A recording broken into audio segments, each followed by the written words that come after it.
Welcome to the Conversatorios. Conversatorios are curated conversations from the Aluna Theater archives. This Conversatorio is going to be a bit different than previous episodes. In this episode, we want to explore translation and adaptation of language in a 2021 context. So we invited Paula Zelaya Cervantes to join us. Paula did the translation and adaptation of Aluna's recent studio series project, Clean in English, or Limpia in Español.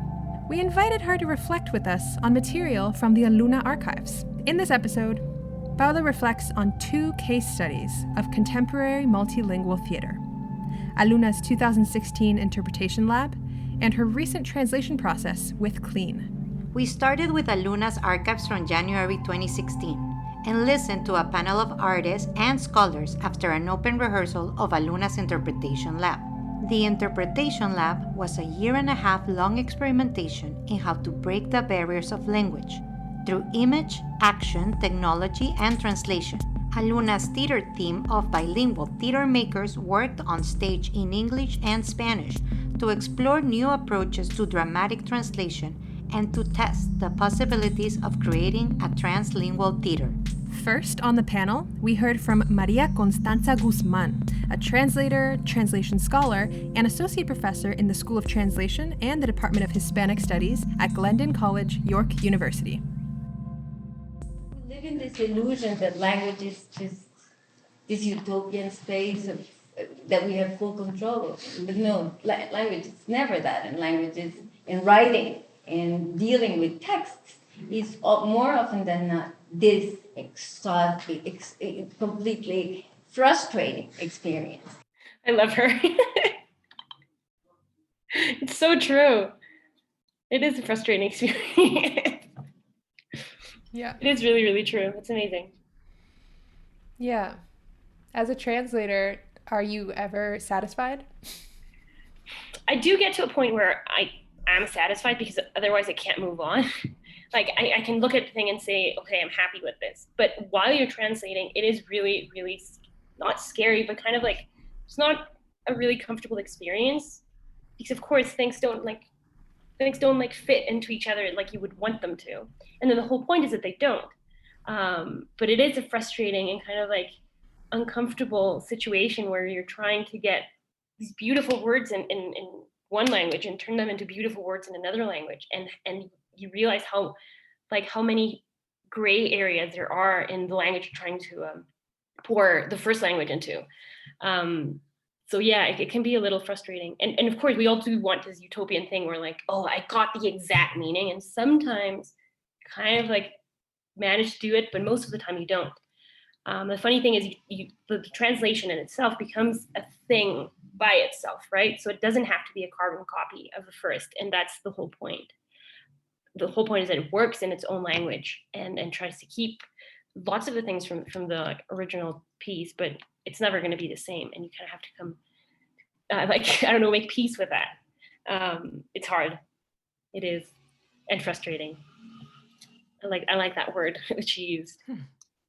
Yeah. Okay, let's listen to the next clip. The answers don't come from the text. The text is just sort of the pretext. So where do the answers come from? And when I work with my students, we often read theater in order to learn how to translate narrative and to translate poetry in particular, because one of the key notions is voice, where it's the voice that's going to give you the text. It's not the text that gives you the text. So this is talking about sort of the notions about translation that what you're doing exposes us to as very limited. It's not a textual exercise. That's right. It's an exercise that has many layers, many sources, and many layers of meaning. And some of these sources are experiential, performative, identitarian, somatic. There are all kinds of sources for that meaning, right? That's interesting. I don't know if I agree that it's not about the text, because for me it is. Like you're listening to a playwright who's a living or dead person, but was a person at some point. So you definitely have to listen to the text. But what I think she's talking about is it's not just the text. And yeah, there's so many more layers. And yeah, the idea about voice is really important. Figuring out who's speaking, especially in theater where you have like 4 or 5 different characters, or one if it's a one person show.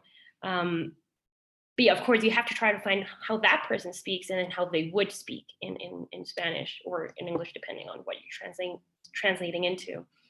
But I do rely a lot on the text. Like it's kind of like the place where I'm that's the only thing that I do have that I know I'm like my starting place. So I would never say that it's not about the text. It's partly about the text, and then the other part is just everything else you have in your toolkit, in your language toolkit. Next from the panel, we hear from Annike Andre-Barrett. Annike is a multilingual communication facilitator and a dedicated language professional with over 12 years in medical, legal, and community interpreting. I don't have theater background, but I am aware of how many sensations I go through while I'm interpreting, because we are vicariously, we speak in I, we speak in first person, and that's the first rule of interpreting. And I felt like it was the experience of the voice and body movement which facilitated the interpreting. Whereas sticking to the paper, like you say, you always have to return to the tangible or the tactile, the form, but that the paper constrained me. And that's why I never wanted to go into translation, to be honest, because I felt that was something that would kind of lock me into this analysis paralysis or something. That's also how my own personality. But I think the live dynamic act of interpreting and walking and moving and having someone whisper those words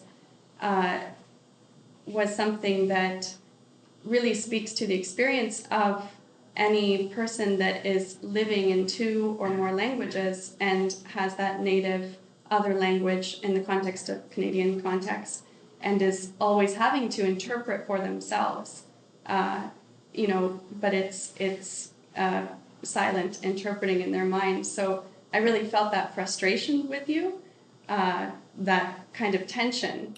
That is crazy. Like that, the stakes are so much higher for someone who's interpreting, and especially for like difficult cases. I could never do that. The whole point for me is that it's not real. Yeah, it's fiction, right? And that's like why it can be artistic and poetic, and it's important, but it doesn't really matter or kill anyone if you don't get one word right? But for like that kind of work, it's really interesting that for her it's analysis paralysis. Like she wanted to be the kind of live and not have time to even consider like what were they thinking. It's more like in the present moment. Whereas kind of like the whole point of translating, literary translation, is kind of like you can spend days thinking about that one phrase, which is kind of the appeal to me. Just diving into one language and spending a long time in it. Interpreting is scary. Yeah. I've done it a couple of times, but never for important things. So Conchi de Leon, when she came with her show, we had subtitles, but then on one part she was like, I don't want subtitles for this. Monica, you interpret with me in that show. No. Like every show, because I want to change things. So Monica, you're just going to come to the show. Because I was her artist liaison. I wasn't like an artist in the lineup. I was just the artist liaison. And I'm like, okay. So every show I will step at one point with her with a microphone and she will be like this. And it was no, I don't know if it's baptism. Yeah, baptism. So I will interpret whatever she will say because she will change things. But I will act it out more than trying to interpret, because some words I was like, oh my God. Yeah. And I will look at the audience and ask people, right? And people will be like, yeah, right. Like some people will join in. Because when I will do like, and this is what it means, and I will look and people will be like, that is so terrifying, Monica. It was great. I had so much What play was it of Conchis? Manantial del Corazón. Wow. Yeah. Yes. It must have been so terrifying. Or people who do hear Mexican Sign Language translations, and it's really common in theater. Not really common, but a lot of people in the theater community try to do it. And it seems so insane to me, and they're so fast. It's crazy. And these whole auditoriums filled with deaf people and this interpreting going on at the same time. Like they do get rehearsals beforehand, but it seems like so scary to me. Just like being alive. I guess I'm not an actor, so that liveness scares me, to be honest. That's fair. I could never do that. Next from the panel, we heard from Elena Basile. Elena is a poet, artist, translation scholar, and professor at the University of Toronto's Bonham Centre for Sexual Diversity Studies. Translation is a regulated transformation of meaning that on one level, it's ideally supposed to convey something that is inaccessible otherwise to another speaking community, right? But that transformation has something lost and something gained, but something constantly resituated. I was actually quite struck because another question we can ask then it's about actually the content of the text itself and what is it, what wants to be passed on in this context, and how easily things or how not easily things can be resituated in the urban environment of Toronto, Canada. What does then the passage into English? So, banal example, when I heard the phrase stolen children, I wasn't thinking of the Americas. I was thinking of Canada. I was thinking of residential schools. So you get that resituating of something that possibly in the authority of the Spanish text was not there, or was another historical reference. But then the place, the space of that language enactment, that languaging that's happening, opens up, new, so that the text, that there's a web, the text is part of the web of potentials that, can take root or not, or travel. The advantage of the written thing is that, it kind of stays the same because it can circulate. And then it's there, and then you can go back to it. I like her. She's really cool. I love this idea of resituating because it's true. We want to think of it as kind of like you have one card and you kind of just flip it and that's like the other language. And it's not really, it's going through you and then pouring out of you. A lot of the time it feels like you're finding equivalence, but most of the time, especially for clean, that was really interesting just how few equivalents I could find just because of the way Christine writes. And because I was translating in Mexican, which I rarely get to do. I usually have to convert a American or Canadian or from wherever character into a Mexican and turn them into, if I'm adapting, or just translating if I'm just translating. And with Adriana, I was giving a Mexican her Mexican voice, which was really weird and interesting. I'd never done that before. But it did feel like resituating, placing her in a different place, not turning her into something else. I really like what she said as well about regulated transformation of meaning. It's kind of both really rigid and academic and poetic at the same time. Of regulated transformation of meaning. It's true. You're never going to end up with the same thing. So you are transforming whatever you're touching. A lot of the time you forget that you're not actually finding equivalence, but you're finding another way of expressing that same thing in a different language. And that must be really interesting, and languages are really, really, really different from each other because there are languages that are completely different. English and Spanish are pretty, especially Mexican Spanish is pretty because we're so close to the US, it feels like you can even grab some of the words in English and kind of try to make them work in Spanish, and a lot of Spanish speakers here would understand. So it doesn't feel like such a long way to go between languages, but I feel like languages are completely different. That would be even a more disorienting and cool experience. I like her terms. They're really interesting languaging. I like that. Then we heard from Annike Andre-Barrett again. Yeah, in the moment. But just that we're not talking about, you mentioned before that the audience, there's this sort of this ping-ponging of meaning and interpretation and input and output happening, and nothing is sequential, though the words are from beginning to end, they happen in the same order in each reading, but at the same time, it's a little deceiving that interpreters and translators say, I am a to B translator or A to B interpreter. They always frame it in that content, in that form. But really, it's like you have. I use the metaphor ping pong. It's like you have a messy ping pong game happening, and to be the audience to that is to see how much energy is taken up. It's like this psychic energy constantly being used in this engagement between languages. So. I feel that must be especially true for live interpretation, because you see that back and forth and you can see the struggle sometimes. Like, it's really interesting to see interpreters or like in like big events where you can see like there's a little booth where interpreters sit and you can just feel like the tension streaming out from there.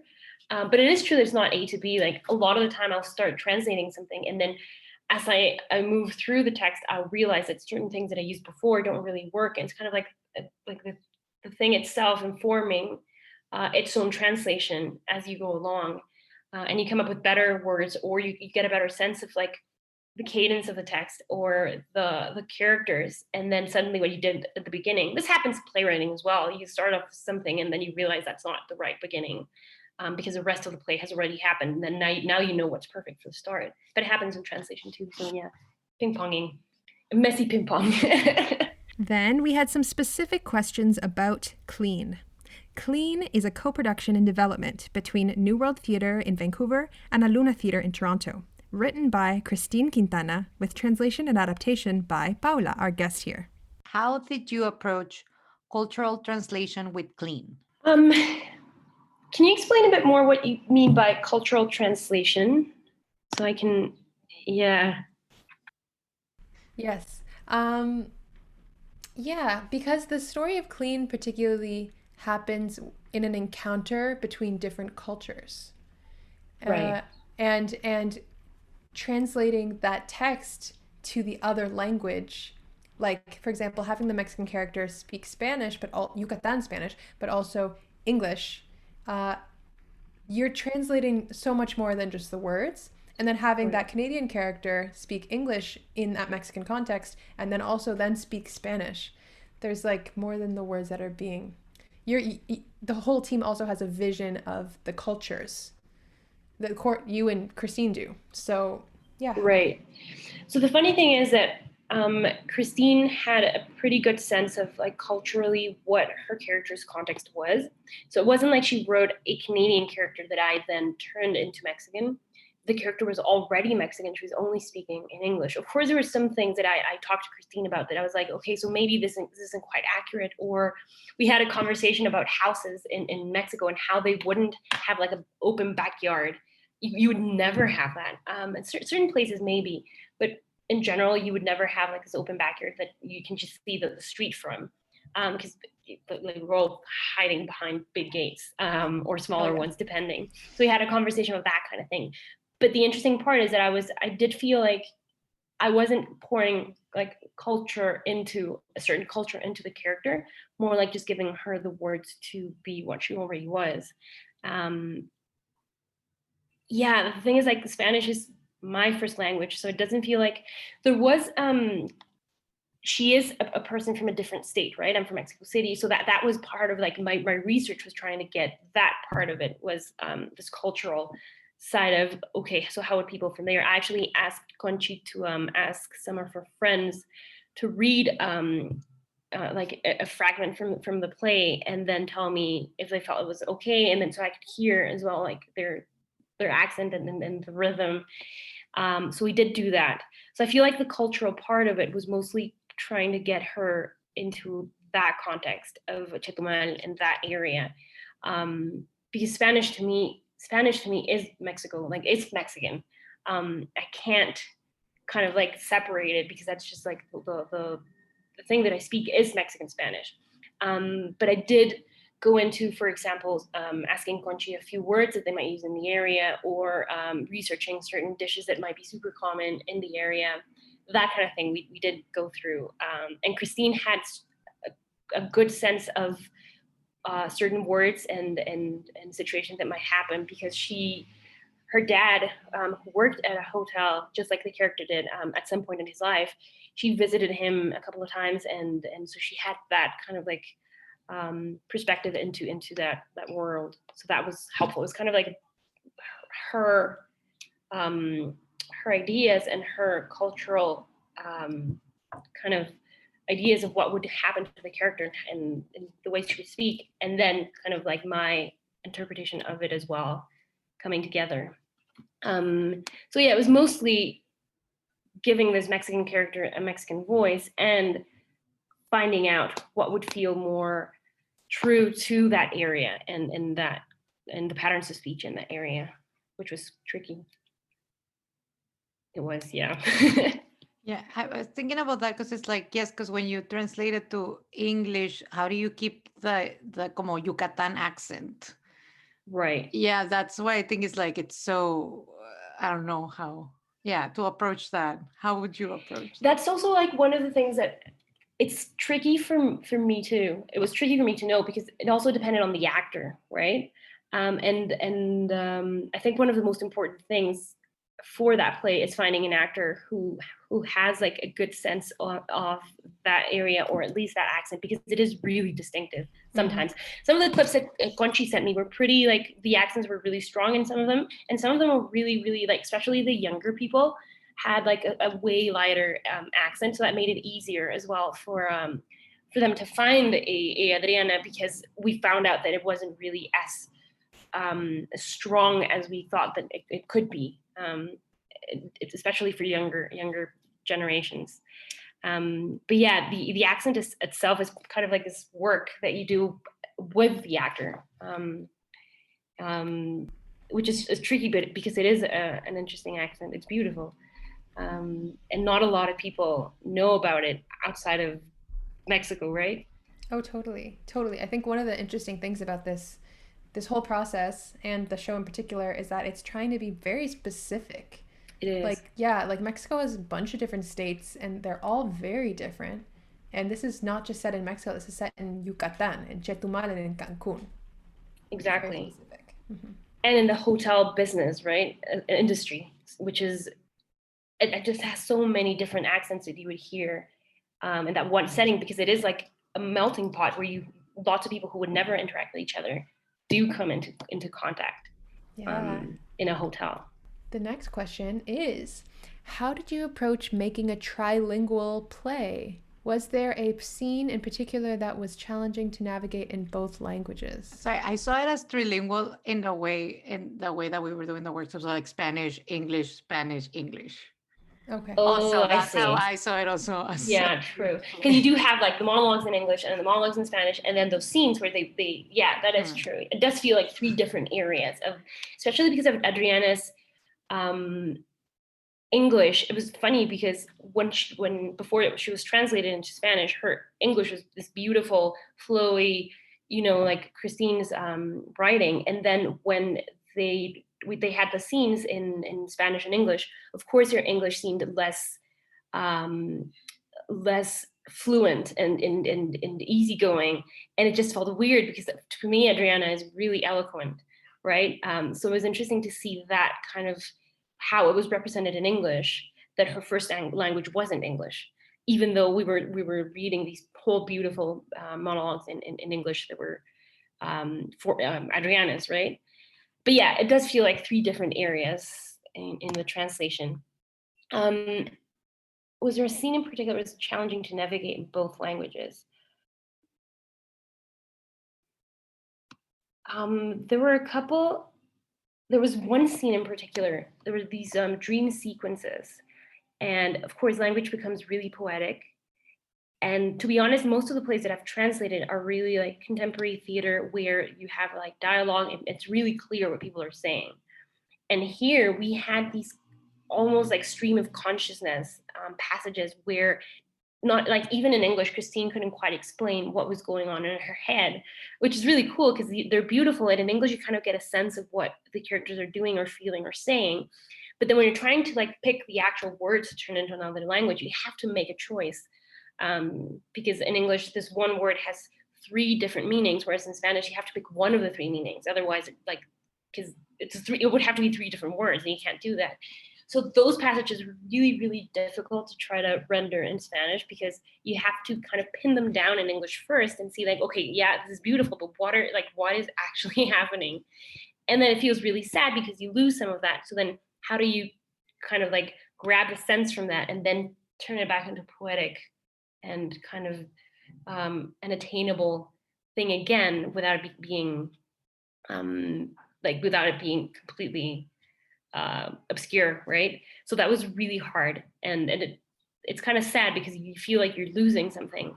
So it was this back and forth conversation over WhatsApp with Christine about, okay, so like, do you want this to stay in Spanish, or do you want, which of the 5 meanings of this do you want translated? That was really, really, really challenging and tricky, even trying to understand what it was in English to begin with, because it was so poetic. So that was a challenge. Those scenes where the 2 characters are speaking it's an actual dialogue, and so Sarah's character is speaking in English or trying to speak in Spanish, and she's really cute and funny at times with what she's trying to say. And Adriana she has more access to the English language than Sarah has to the Spanish language. But it was hard to figure out how much access Adriana actually has, because we didn't want to lose the dramatic tension, but then we didn't want to lose the reality of the fact that she probably speaks quite a bit of English just because of the place she works in, and the fact that a lot of Mexicans do speak or have to speak quite a bit of English because just the world is what it is. So that was kind of tricky, and we figured this out with the directors, with Daniela and Chelsea as well, like how much access we wanted Adriana to have to the language so that we wouldn't lose the tension of wanting to communicate and being enabled to, especially with really intense situation like the one they're living, where it's kind of like Sarah doesn't understand, and then she's about to say something that's could be life-changing for Adriana, and Adriana doesn't want that to happen, and how do you stop her? So that one was hard as well. Yeah, those I think were the most difficult ones. And part of like the most difficult part of this whole thing was difficult, I guess, like tricky, was the fact that it was a living play. It kept changing, and the scenes were being developed as I was translating for a lot of the time. And then they would send me like, hey, how do you say this? And I'd be on the spot, and everyone looking at me and like give me 1 minute. I'm just trying to think how you would translate this. That was hard. Having to work, it felt like interpretation quite a bit of the time, because I would be like, there would be 5 people staring at me, not like meanly, but like there was like a concern for time, and then it was just the one line. I could have, like, it should be easy, but it's not as easy as it sounds, especially when it's a play and you want to do it justice. So that happened a lot during the process of receiving emails and saying like, hey, how would you say this? And hey, we just added this line. Like, what do you think about this line? And whole scenes changing because they were being developed at the time that I was translating. I'd already translated the whole thing, but then I had to retranslate lots of chunks. So that was tricky and fun. And our last question is, how do you write the voice for the Canadian character? Yeah. We're curious about the Spanish accent for the English-speaking role. How do you choose dialect, and where is their voice located? That was really hard, and it was an interesting story because we realized we made the wrong choice, but we had to make a choice at the beginning. Yeah, we did. So we started off by, we had to have the Canadian character translated into Spanish, because at some point a Mexican, I think, actor was going to read her lines in Spanish. So we needed to have the whole play in Spanish. So what we did, what I thought would be a good idea was, if this play is about white privilege and about her kind of blind spots because of privilege, then it might make sense to give her kind of like a privileged Spanish. So kind of like a fresa, just kind of like this preppy Mexico City kind of, and it's not even an accent, just like a choice in her slang, because of course Sarah's characters speaks in this amazing slangy Canadian that's really relatable, and it felt like torture to me to turn her into this kind of neutral Spanish where you can't really use slang, because if it's neutral, then you can't even swear properly. You can't. It's really sad. You can't swear in neutral Spanish? Well, you can't, but it sounds like really like where's that from? Like recorcholis. Yeah, like that kind of thing. Because like swear words are really like from the plays they're from. So any choice that you make that doesn't sound really artificial would be making a choice from a particular country or area. Like it's really hard not to swear like a Mexican and then people not say, hey, that's Mexican. Yeah. Right. Like fair. it would just happen. So then we couldn't, it was like the choice of either turning Sarah into this kind of like more artificial character that's not as relatable as she actually is in English, or try to make a choice as to what kind of Mexican language she would use. So we picked, she speaks pretty like similarly to Adriana, but there is kind of this Mexico City kind of choices for a certain word. And what we found out at this focus group, we had a focus group where there were Latinx women and girls who watched I don't know if they watched the whole show. I wasn't there because it was over, like I was here and they were there. And so we didn't get times to work. But I think they watched the whole show in Spanish. And then one of the things that they said really stood out to them in like a distracting way was that it felt too Mexican to be believable, to the point of that it was really distracting. And it makes sense. Like, it makes sense that, of course, if you have the whole conflict is this clash of cultures, and then you have two people speaking Spanish like they're native speakers, then of course it feels weird to them. To realize then that doesn't really work. To be honest, the play works when it's in English and Spanish. That's like, it's like the best version of clean is when it has both languages. That's the whole point of it. But if we had to do that again, I would probably sacrifice some of Sarah's slanginess and for the sake of clarity, and turn her into a more, kind of like a more neutral Spanish speaker, so that at least we can see the difference between her and Adriana. But that was a difficult choice to make at the beginning, and Christina and I thought it was a great idea, and then Aniela, we all thought it was a great idea, and it just felt weird, and it did. Afterwards I read it, and there just was no dramatic tension from the language, we kind of killed that tension, and it became a little confusing for people. So now their voice, I guess Sarah's voice is located in a place of it's kindness and privilege, which turns her into a bit of an antagonist, even though she doesn't want to be. So I guess that would be like what I would try to keep in her voice, is that kindness more than the relatability of her slangy Canadianness.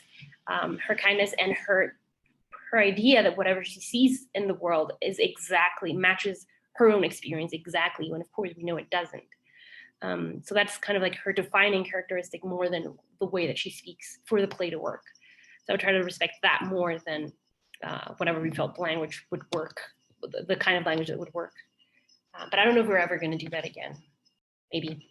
We know better. That's really interesting, because it's like you can also play with status, but then you get into somewhere else with that, because like then you go to like clasismo mexicano extraño. Yeah. Exacto. Which is inherent. It's so part of everything. Yeah, and of course it turns into a different story, because the story is a Canadian and a Mexican, not two Mexicans, which is a different story. But of course it doesn't work. That's why a lot of the time I end up adapting a lot of shows that I'm giving, because if they're really, I told you guys this last time, but if they're really contemporary and people speak in like particular ways that are really like from today, it's really hard not to turn it into an adaptation, because how do you can't really justify people saying like, wey, no sé qué, la chingada, no? When they're not from Mexico. Yeah. Sometimes you have to, and then you just like all like rely on the audience's suspension of disbelief that, okay, this New Yorker is saying wey chingada because that's the only way we can have access to the play. But a lot of the time it's better to adapt, just because it sounds less jarring to the audience when, okay, so this is Mexico and then that person is speaking like that because they're Mexican. It just depends on like the play, and for this play in particular, that doesn't really, we would have to adapt the whole play into Mexican context, and then that would kill the whole purpose of the thing. So yeah, we would lose some of Sarah's color for the sake of clarity. Yeah, or play with stereotypes, which is a lot of like when you see somebody who doesn't speak Spanish, so it's like, hola, ¿cómo estás? Oh, yeah, amigo. That might be a good idea. But then it's tricky because it's cartoonish. Yeah. It's tricky because there's parts in where that would work for Sarah where she's actually being ridiculous, but then there's other parts where it's like her story is really sad and really moving, and you can't really do that to her as a character because then she turns into a cartoon. It's really hard. It's really, I don't have an answer. Don't talk about it anymore. I don't want to talk about it anymore. Okay, it was hard. And I really like Sarah's character as well. So it felt really sad not being able to give her a voice that kind of felt similar to the one that she had in English. So yeah, I don't know what we would do next time. That's okay. That's why it's in process. Yeah. In March of 2021, the team in Vancouver had a workshop of the show in person, and Paula and a Luna Theater artist participated in over Zoom. At the end of the workshop, we recorded a candid conversation with co-directors Chelsea Haberlin and Daniela Atienza, and playwright Christine Quintana. We played some clips of this conversation for Paula to hear her reflections. First, we heard from Christine, the writer. Then Chelsea, one of the co-directors, on their approaches to Spanish and English in the creation of Clean. My playwriting practice has always been focused on destabilizing audiences in that, like, not ever offering an easy answer to anything. Through the form of having a bilingual performance and having two very differently coded bodies on stage together, serving the audience two perspectives on one event, one of which is more accurate than the other by necessity, to try to get people to go, oh, you're not as smart as you think you are. You don't have things figured out as easily as a glance or hearing one sentence from somebody, and to entertain the idea that your biases color everything all the time, and that is something to wrestle with. I think that it is the responsibility of, for me, as a white person, of white people, to take care of our own, to help other white people to listen and to be more open and to examine their own whiteness and to examine their own prejudice and to examine the way the white supremacy is working through them.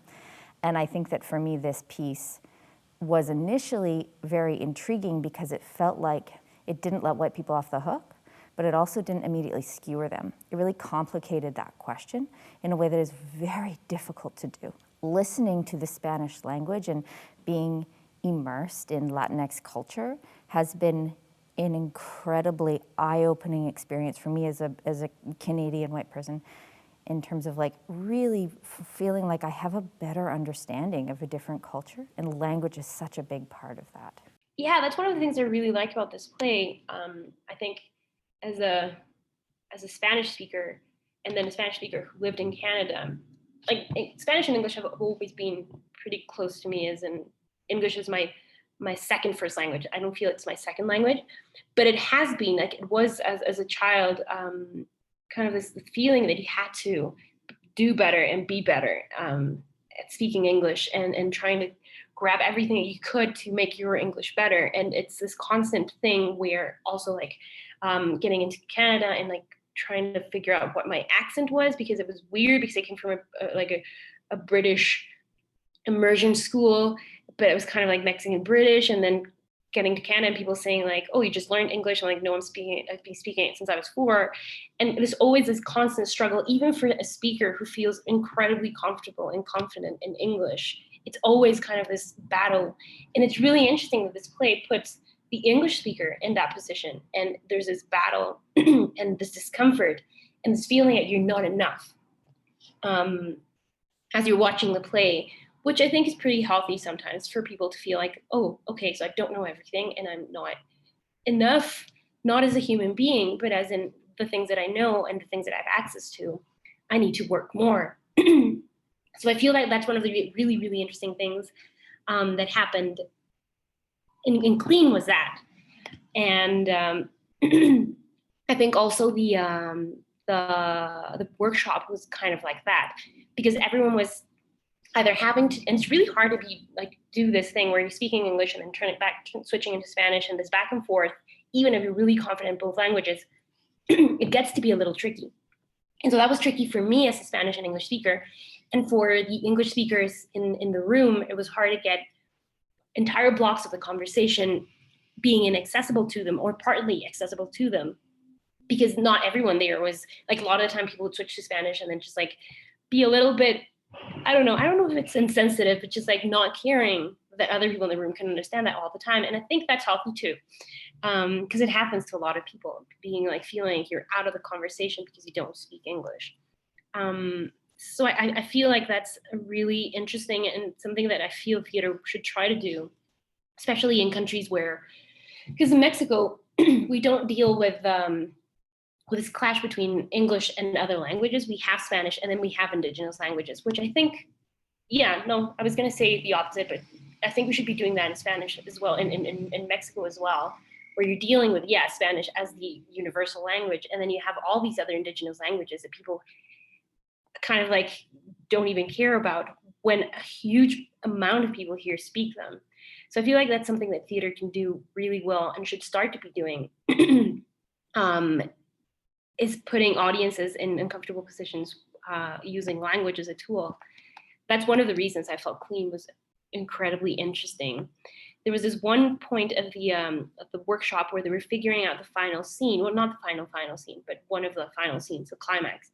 And you have the two characters trying to communicate, and they started using as an experiment Google Translate during the workshop. And it was funny because it felt like half a rehearsal and half being in the scene, because the actors were really struggling to get Google Translate to understand. And the tension in the room, like I couldn't tell how much of it was fiction and how much of it wasn't. It was so interesting. And I never thought that language could be so dramatic, just language itself, because they were struggling to get Google Translate to work, and having to navigate both languages, even as actors, not acting, just as actors having to like deal, Ale La Infiesta, who's playing Adriana, having to deal with both English and Spanish going through her brain, and then trying to get Google Translate to work, and then trying to get the scene to work, and trying to act. It was incredibly tense, and it felt like a really interesting tool for theater, for conflict and for theater, and just putting audience, because I felt like an audience member at that point, feeling that struggle and realizing, wow, this is like the kind of frustration. I've never lived in a country where I don't speak the language perfectly, and I've never really traveled. I haven't traveled that much, so I've never been in a country where I don't speak the language. And that was a really, like, I'm privileged in that sense, because I do speak English and Spanish. And those are the two languages I've had to use my whole life. But that scene put me through the experience and the frustration and the challenges of not knowing how to communicate with someone and Google Translate failing. So to me, even as an audience member, it put me in a position I've never been in. So I think that's really interesting and true. During the workshop, the Clean team invited a focus group of Latinx women to watch a presentation of the show. Here, we listened to Daniela, Chelsea, and Christine reflect on this experience. The day before, we had these women in the room. They're a focus group from Kiwawasa Neighborhood House, and they're these Latinx women who we put out a call to say, hey, we'd like to gather a few of you to talk about this play, for you to tell us your responses to it and feedback. And since the beginning, from our first Zoom interaction with them, it's been really eye-opening to see how excited they are to be involved in the process, how invested they are, and how open-hearted they've been to listening and having their say and responding in very intelligent and dramaturgical ways.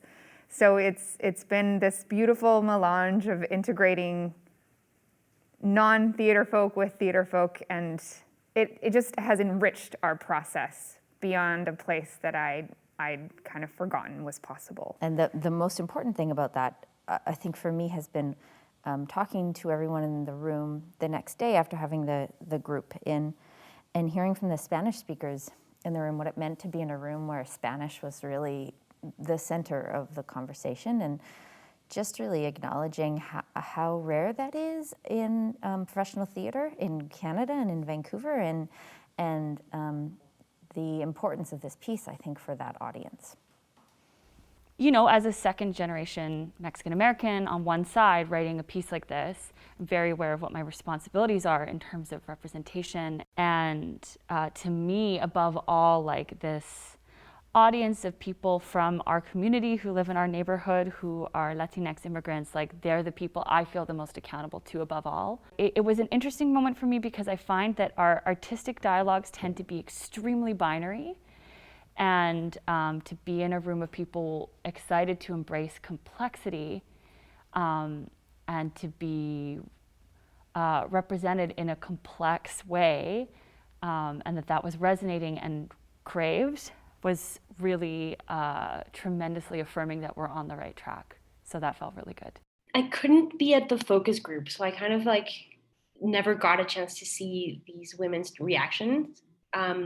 I would have been really interested too, because I would have loved to hear what it felt or their experience of the Spanish in the play. Because you do feel like really humbled and responsible for the fact that your words, the words that you chose and picked and decided on, are the ones that these Latinx people who may not have a lot of access to theater in their own language are listening, right, to. The access they're having to theater in their own language is through your words, and that is really scary. And there is a kind of like a feeling that you're representing. There's not enough theater, I feel, in Vancouver or in Canada that's for that specific audience. And so, of course, any play that you do feels like it's representing a community, even though it shouldn't. Like nothing should represent a community, especially not the one play. But of course, if you have such few examples of the work, then it does feel like people feel like it should be representing them properly. So that must have been terrifying for Christine as a playwright. I get terrified as a playwright, writing about specific things and then feeling like, am I doing it justice? Like, and when it's for a community, especially in a place where you're kind of struggling to find a place for Latinx or other kind of communities, and trying to find a room for them in the theater, that I feel like that would make you feel incredibly responsible. And I didn't really get this until Christine explained it to me, like the fact that, yeah, people feel really protective of any kind of Latinx representation, because of course it's a reflection, or it can be, or it can affect the way that they're viewed in a community where they're struggling to make room for themselves and to feel comfortable in, and to be accepted into, and not only accepted into, but to be part of and a part of the construction of that place. And so, of course, any kind of play about Latinx people kind of has that responsibility on its shoulders. So for me, what I felt was more than anything,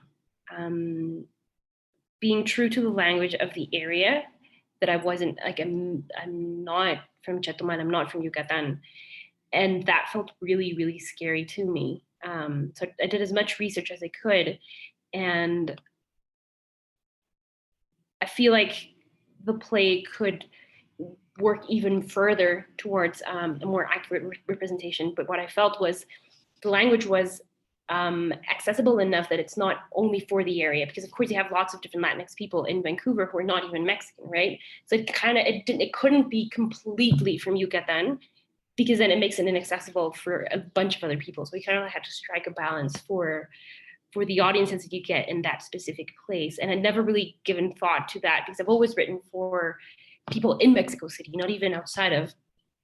So it's not something you give a lot of thought to when you're writing in your own context. But when you're writing in the context of a different country, I feel like you have to be so careful with how it's perceived if it's speaking about a particular community. So yeah, the focus group was really, really interesting. And it's funny because I think Christine said to me that it found its audience. Like, those women were so happy to see the play and felt so connected to it. And I'm so glad that it traveled to them, and it made them feel at home, even if the Spanish translation of the Canadian character was not the best for their experience. But yeah, it was really, really interesting to see that they felt they felt interested in the piece and felt that, yeah, that the conflicts within the play were things that they could relate to, even if the whole thing was perhaps not the kind of experience that they would have had.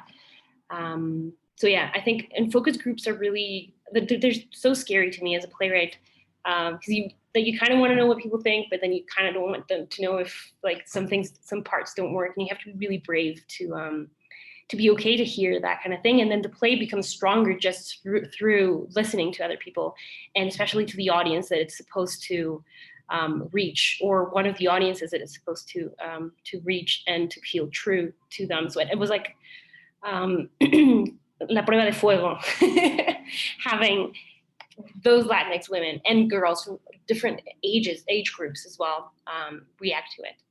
I wish I'd been at the focus group though, because I didn't get to hear a lot of the conversations that went on. Next, we heard from Daniela and Christine about conversations that happened in the workshop room that they want to remember. Giving Sarah Mexican flavor would allow you to retain some of Christine's poetry and the beauty of the language, and to have liberty in translating that. But yeah, we're faced with also not wanting the audience to be pulled out of that or confused by colloquial language that might feel jarring if they're hearing Sarah speaking in English, but they're reading words that will sound Mexican to people who are not from Mexico. So we're finding, trying to maybe find a happy medium between not losing the poetry of what Christine has written, and for Paula to still be able to feel like she's got that freedom, but find it within a more neutral place so that it doesn't pull the audience out or confuses them. So there's no pure translation, like everything is interpretation, everything is adaptation, because then whatever I write gets filtered through, even in English, through Genevieve and how she interprets it. And that we need, and what I hope this piece is asking us to do with the density of the text, the complexity of listening to two languages, is be like, if we want to know each other, we have to listen, we have to look at each other's bodies, we have to use our own biofeedback, which is the thing that we've been missing through this entire pandemic. Yeah, this whole reaction to the Mexican Sarah.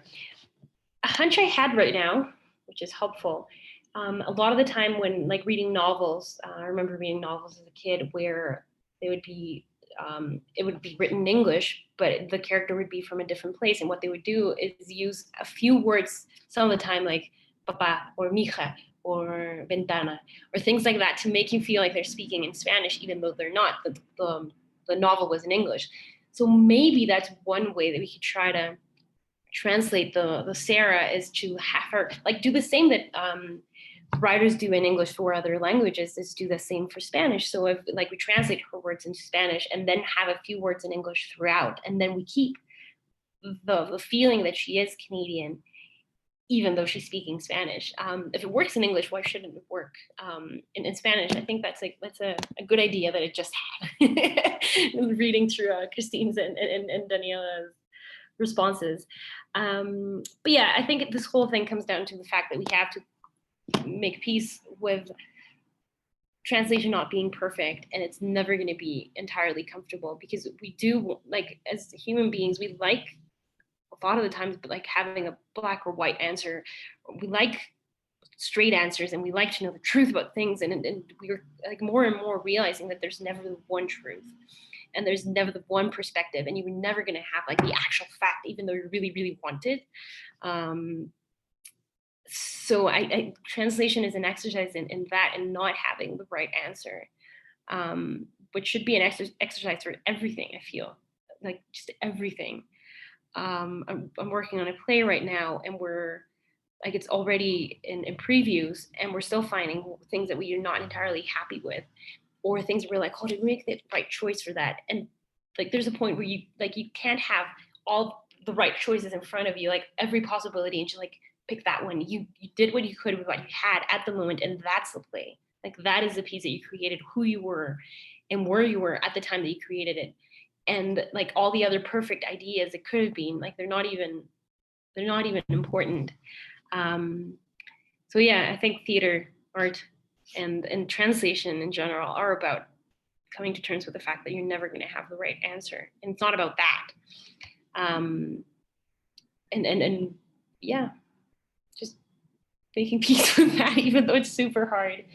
But I do feel like that idea might work for Sarah. It's also interesting that theater is live, so you can change. Like one night you'll do one thing, and then you can do a different thing for the following night and see what works. So that could be one thing that we could try for Clean, is just see what works best for that character until we reach the best idea that we can reach at that time. But yeah, Sarah remains an enigma to us all. As Paula just mentioned, theater is live, and you can change things as it goes. Translation and adaptation are living art forms that continue to evolve. That's why it's important that we keep having this conversation. Thank you for listening. This has been the final episode of Season 5 of Radio Aluna Teatro. We'll be back in the fall with more conversations, artists, and art. See you then. We are speaking to you from the shores of this beautiful Zaga Igan, known to some as Lake Ontario, in Toronto, or Tuggeranto. This is the ancestral territory of the Haudenosaunee or Longhouse Confederacy, the Anishinaabe Nation, the Wendat, and the Mississaugas of the Credit. This land is covered by the Dish with One Spoon Wampum and Treaty 13, also known as the Toronto Purchase. At Aluna, we remember that people can begin to heal when they are hurt. We are committed to artful participation in disagreements. We are committed to unsettling ourselves towards connection, respect, and justice for all people who now live in this city, which has been a meeting place since time immemorial. Radio Aluna Teatro is produced by Aluna Theatre with support from the Toronto Arts Council, the Ontario Arts Council, the Canada Council for the Arts, the Department of Canadian Heritage, the Metcalf Foundation, and TD Bank. Aluna Theatre is Beatriz Pisano and Trevor Shelness with Sue Ballant. Radio Aluna Theatre is produced by Mónica Garrido and Camila Díaz Varela. For more about Aluna Theatre, visit us at alunatheatre.ca, follow at Aluna Theatre on Twitter or Instagram, or like us on Facebook. Miigwech and Nyawangoa.